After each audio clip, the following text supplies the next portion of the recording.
반갑습니다. 송주준입니다. 오늘 저는 손흥민 선수에 대한 이야기를 좀 해보고자 합니다. 최근에 손흥민 선수와 관련돼 가지고 굉장히 기쁜 소식 하나가 들려왔습니다. 현재 지금 손흥민 선수가 소속이 되어 있는 토트넘에서 재계약 조건을 제시를 했는데 그 금액이 어마어마하다라는 것입니다. 상상을 초월하는 재계약 금액을 제시했다라고 하는데 현재 지금 토트넘을 이끌고 있는 무리뉴 감독의 얘기에 따르게 되면은 재계약을 하는데 큰 문제는 없을 것 같다고 합니다. 그러나 오늘 제가 영상을 통해서 좀 말씀드리고자 하는 것은 겉으로 보이는 손흥민 선수의 성공적인 모습이 아니라 그 성공 내면에 감추어져 있는 이면입니다. 너무나 화려한 성공에 감추어져 있는 손흥민 선수의 이면, 그 이면이 무엇인지 같이 한번 살펴보시죠. 같이 한번 보시죠. 손흥민이 토트넘으로부터 주급 20만 파운드와 함께 보너스까지 5년 동안 총액 6천만 파운드를 받는 연봉 조건을 제시받았다라고 합니다. 885억 이러니까 실감이 잘 안 나요. 들으시는 분들도 별로 안 놀라실 것 같습니다. 8억 5천만 원 이 정도 돼야지 현실감이 있을 텐데 이게 885억 이래버리니까 뭐가 뭔지도 잘 모르겠습니다. 자, 그래서 제가 이제 손흥민 선수에 대한 저 기사를 접하고 난 뒤에 이 손흥민 선수에 대한 여러 가지 기사를 좀 같이 찾아봤어요. 특히나 제가 좀 관심을 가졌던 것은 이 토트넘이라고 하는 팀을 이끌고 있는 무리뉴 감독이 바라보는 손흥민 선수가 어떤 사람일까? 그게 제가 좀 관심이 갔는데요. 자, 기사를 지금 보니까 손흥민 선수가 월드 클래스로 인정을 못 받는 이유, 그 이유가 뭐라는 거예요? 세상이 조용한 선수를 싫어한다라는 겁니다. 어떤 얘기인지를 보니까 무리뉴 감독이 이렇게 얘기하죠. 아마도 우리의 세계는 겸손하고 평범하고 조용하게 사는 손흥민 같은 선수들을 받아들이지 못하고 있다. 그리고 세상은 손흥민처럼 대단할 정도로 프로페셔널한 선수를 좋아하지 않을 수도 있다. 그가 더 시끄러워야 할 것 같다. 물론 경기할 때는 손흥민은 락스타나 다름없다. 무리뉴 감독이 지금 어떤 얘기를 하는 거겠습니까? 손흥민 선수가 선수로서, 축구 선수로서는 더할 나위 없이 훌륭한 선수라는 거예요. 그럼에도 불구하고 월드 클래스로 인정을 못 받는 이유가 뭐냐면 한마디로 얘기해서 마케팅을 안 한다라는 것입니다. 선수로서는 누구보다도 훌륭한 선수인데 다른 선수들처럼 쇼맨십도 있고 그거를 자랑하기도 하고 인스타그램 같은 걸 통해 가지고 뽐내기도 하고 이런 식의 쇼맨십이 없다 보니까 아직까지 월드 클래스로 인정을 못 받고 있다라는 것이죠. 무리뉴가 이렇게도 얘기합니다. 손흥민은 지금보다 더 잘할 수 없다라는 거예요. 그가 더 나은 선수가 되기 위해서 해야 하는 거는 아무것도 없다라는 겁니다.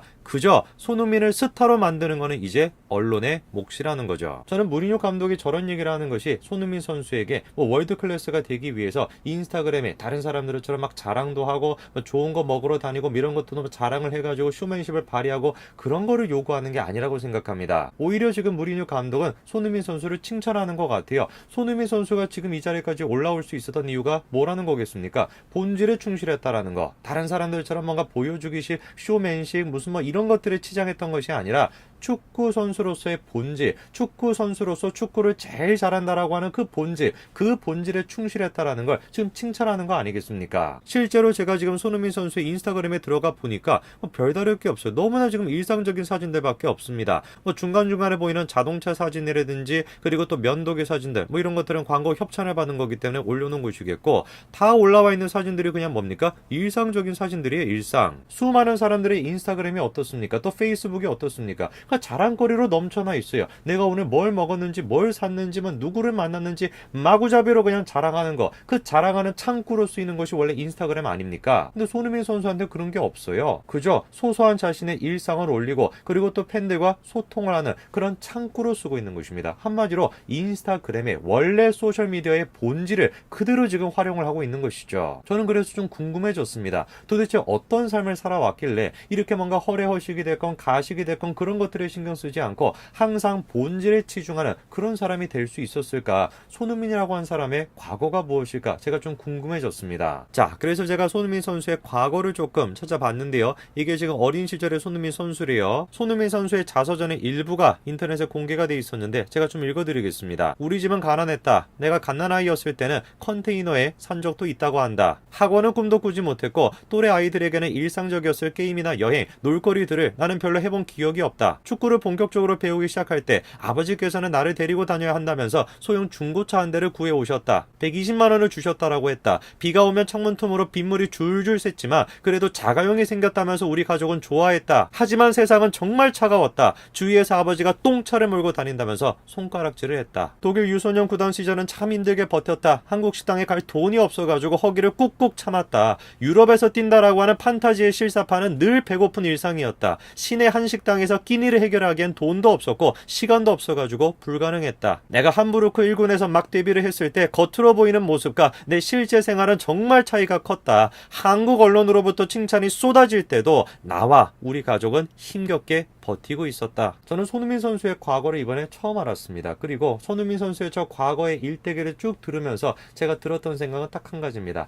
버티는 삶이구나. 버티는 삶. 손흥민이라고 하는 사람이 허례허식이 됐건 가식이 됐건 사람들의 관심이 됐건 대중들이 자기를 어떻게 바라보든지 이런 것들에 신경을 쓰지 않고 끊임없이 본질에 집중할 수 있었던 가장 강력한 힘은 버티는 삶이었구나. 제가 그거를 좀 깨달았습니다. 찢어지게 가난했다라는 것이 애들은 뭐 학원도 가고 뭐 게임도 하고 다 하는데 자기는 그런 것도 아무것도 못했다라는 것입니다. 얼마나 그 삶이 고통스러웠겠습니까? 아버지가 자기를 데려다 주기 위해서 차를 샀는데 120만 원짜리 차였대요. 120만 원짜리. 그리고 세상은 차가웠다라는 거 아닙니까? 그 아버지를 보면서 똥차를 몰고 다닌다라고 그렇게 비판을 하고 놀렸다라는 것이에요. 독일에 가서도 마찬가지였다라는 거 아닙니까? 남들이 보기에는 뭐 대단한 유소년 선수처럼 간 것처럼 보이더라도 돈이 없어가지고 끼니조차 제대로 해결할 수가 없었던 것이고 나중에 이제 함부르크 가가지고 이제 축구를 할 때도 마찬가지로 언론들은 득달같이 달려들어가지고 성공했다라고 얘기했지만 그때 당시도 마찬가지로 어땠다라는 겁니까? 자신과 자신의 가족은 힘들었다라는 것이에요. 버티는 삶이라는 것이 뭐겠습니까? 아무리 지금 내가 처해 있는 상황이 힘들다라고 할지라도 그리고 세상 사람들이 수많은 주위 사람들이 자신의 그 상황에 대해 가지고 비난하고 헐뜯는다라고 할지라도 그런 것들 신경 쓰지 않고 상황을 신경 쓰지 않고 아무리 힘들다라고 할지라도 내가 지금 이 순간에 해야 되는 일이 무엇인가 내가 지금 이 순간에 열심으로 최선을 다해야 되는 것이 무엇인가를 파악하고 그거를 위해서 애를 쓰는 것 그것이야말로 버티는 삶인 거 아니겠습니까?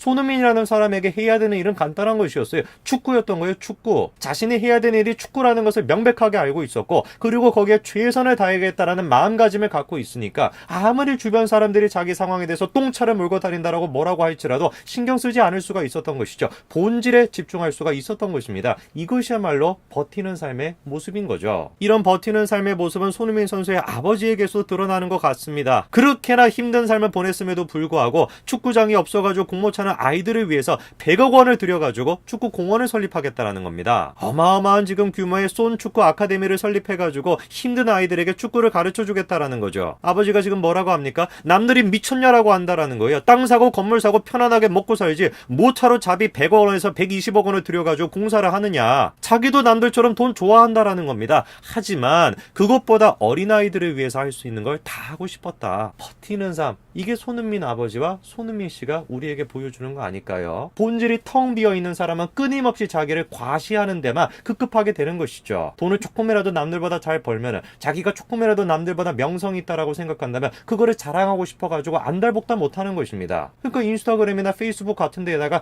끊임없이 자기가 어떤 맛있는 걸 먹었고 어떤 멋진 거를 입었고 어떤 멋진 차를 샀는지를 계속해가지고 자랑해야 되는 거 아니겠어요? 그런 사람들에게는 본질이 존재하지 않습니다. 조그만 어떤 마케팅을 통해 가지고 마치 세상 사람들로부터 대단한 사람들인 것처럼 인식이 될 수 있다라고 해도 그런 식의 어떤 유명세는 단기적인 것밖에 안 됩니다. 틀림없이 시간이 지나게 되면은 그 본질이 비어있다라는 게 드러나게 돼요. 버티는 삶을 받아들이지 못하고 본질을 채우려고 노력하지 않고 끊임없이 자기를 과시하는 데 급급한 사람은 결국에는 자기 파멸로 이어지게 됩니다. 쇼펜하우어가 우리한테 뭐라고 얘기를 했었습니까? 문명사회에는 장교, 의사, 변호사, 목사, 철학자가 있지만 그런 직업이 그 사람의 정체를 보여주지는 않는다라는 것이에요. 직업이라는 것은 가면에 불과하면서 그 가면 안에는 돈벌이꾼이 숨어있다라는 것입니다. 모든 인간들은 서로를 바라보고 교류하고 살고 있지만 그러나 실상은 어떻다라는 겁니까? 가면이 가면을 바라보는 것처럼 그 안에 무엇이 존재하는지 모르고 있다라는 것이죠. 우리는 단 한 번도 자신이 누구인지 확인하지 못한 가면이다. 여러분들은 지금 버티는 삶, 인생이라고 하는 것은 끊임없이 본질을 추구하면서 버티는 삶이라는 것을 받아들이고 계십니까? 아니면은 자기도 모르는 상태에서 그 버티는 삶을 힘들고 지치기 때문에 그냥 무시해버리고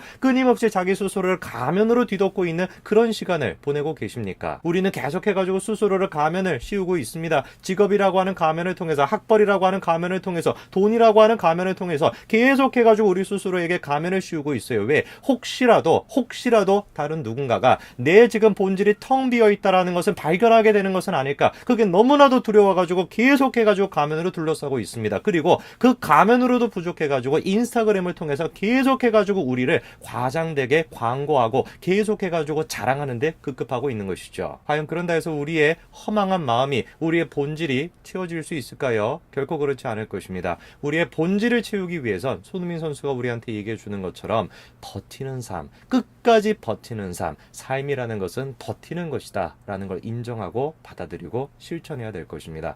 오늘까지 말씀드리겠습니다. 감사합니다.